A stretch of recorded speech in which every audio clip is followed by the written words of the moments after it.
Back to news. Priyanka Gandhi భారత రాజకీయాల్లో పరిచయం అక్కర్లేని పేరు. నెహ్రూ ముని మనవరాలు, ఇందిరాగాంధీ మనవరాలు, రాజీవ్ గాంధీ కుమార్తె, రాహుల్ గాంధీ సోదరి, ఇలా ఎన్నో రకాల గుర్తింపు పొందిన ప్రియాంక ప్రధాని మోదీకి ధీటైన ప్రత్యర్థిగా మారిందా? దేశవ్యాప్తంగా ప్రత్యేక క్రేజ్తో బీజేపీకి కొరకరాని కొయ్యగా మారుతోందా? రాహుల్ గాంధీని సక్సెస్ఫుల్ గా తొక్కేసి వరుసగా 3 సార్లు కేంద్రంలో అధికారం చేపట్టిన బీజేపీ తాజాగా ప్రియాంక గాంధీని టార్గెట్ చేసిందా? ప్రియాంక పేరు చెబితే బీజేపీ ఒంటి కాలిపై లేస్తోందా? ప్రియాంక గాంధీని ఉక్కిరి బిక్కిరి చేయడానికి అనుభవజ్ఞులైన రాజకీయ విశ్లేషకులతో ప్రత్యేక టీంను రంగంలోకి దిగించిందా? గత కొన్ని రోజులుగా జరుగుతున్న పరిణామాలు చూస్తుంటే అవుననే అనిపిస్తోంది.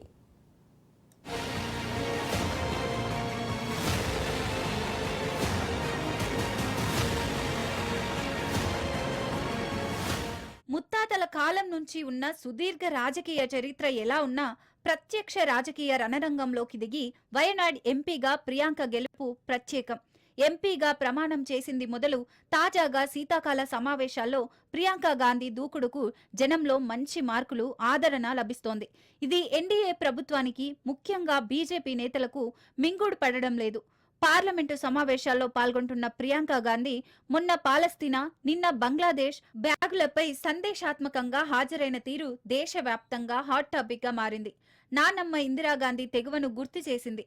వయనాడ్ ఎన్నికల ప్రచారంలో ఆకట్టుకునే ప్రసంగాలు చేసిన ప్రియాంక పార్లమెంటు సమావేశాల్లోనూ ప్రత్యేకతను చాటుకుంటున్నారు.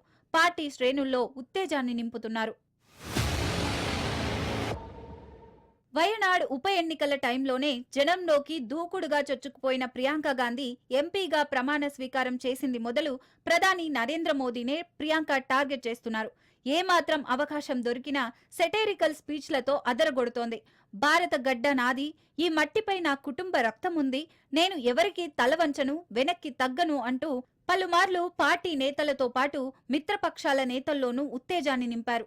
తొలిసారి పార్లమెంటు సమావేశాల్లో పాల్గొంటున్నప్పటికీ ఎక్కడా ఎలాంటి త్రోటుబాటు, తడబాటు లేకుండా చాలా ఆత్మవిశ్వాసంతో మాట్లాడుతున్న తీరు నానమ్మ ఇందిరా తెగువను గుర్తు తెస్తున్నాయి. పార్లమెంటు సమావేశాల్లో ప్రియాంక గాంధీ చెలరేగిపోతున్నారు.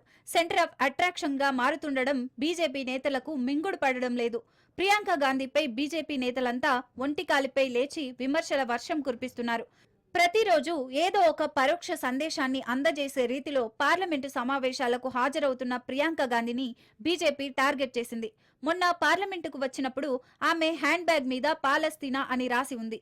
బ్యాగ్ మీద పాలస్తీనా చిహ్నాలు కూడా ఉన్నాయి. దీంతో కాంగ్రెస్ పార్టీ ముస్లింలను సంతృప్తిపరిచే రాజకీయాలు చేస్తుందని, ప్రియాంక హ్యాండ్ బ్యాగ్ పై రాతలు అందులో భాగమేనని బీజేపీ ఆరోపణలు గుప్పించింది.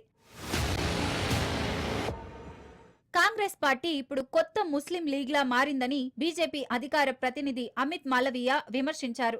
నెహ్రూ కాలం నుంచి ప్రియాంక వరకు వాళ్ళు ఏ మార్గం ఎంచుకున్నా అందులో బుజ్జగింపు రాజకీయాలే ఉన్నాయని బీజేపీ నేత సంబిత్ పాత్ర ఆరోపించారు. పాలస్తీనా అని రాసి ఉన్న బ్యాగ్ పట్టుకుని అద్భుతాలు చేయవచ్చని భావించడం సగం నిండిన కూజా పొర్లిపోవడం లాంటిదని బీజేపీ మరో నేత ముఖ్తార్ అబ్బాస్ నఖ్వీ విమర్శించారు. నిజానికి ప్రియాంక విమర్శలను తిప్పికొట్టడానికి బీజేపీలో అనేక మంది మహిళా నేతలు ఉన్నారు. వారితోనే కౌంటర్లు ఇప్పించే సాంప్రదాయం పాటిస్తూ కూర్చుంటే భారీ మూల్యం చెల్లించుకోవాల్సి వస్తుందని, కాబట్టి వీలున్నంత వేగంగా తిప్పికొట్టాలన్న పెద్ద సూచనలను బీజేపీ నేతలు పాటిస్తున్నట్లు ఆయా నేతల విమర్శలు స్పష్టం చేస్తున్నాయి.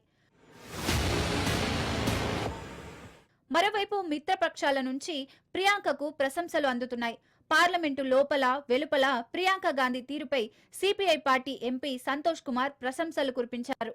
పాలస్తీనా అని రాసి ఉన్న బ్యాగును భుజానికి తగిలించుకోవడం ముస్లింలను బుజ్జగించడం కాదు, పాలస్తీనా సమస్యను ముస్లింలతో ముడిపెడుతున్న వారు వారికి అన్యాయం చేస్తున్నారు.